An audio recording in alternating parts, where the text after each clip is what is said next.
Nasa labas, si Manalo ang hahatol. Gago!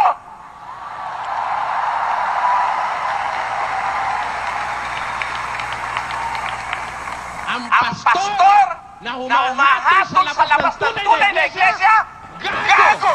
Tanga! Inutil! Tarantado! Baka gusto nyo akong kakalitan. Baka meron ditong pastor ni Manalo ngayon. Pumasok ka! Patutulayan ko! Gago yung ulo mo!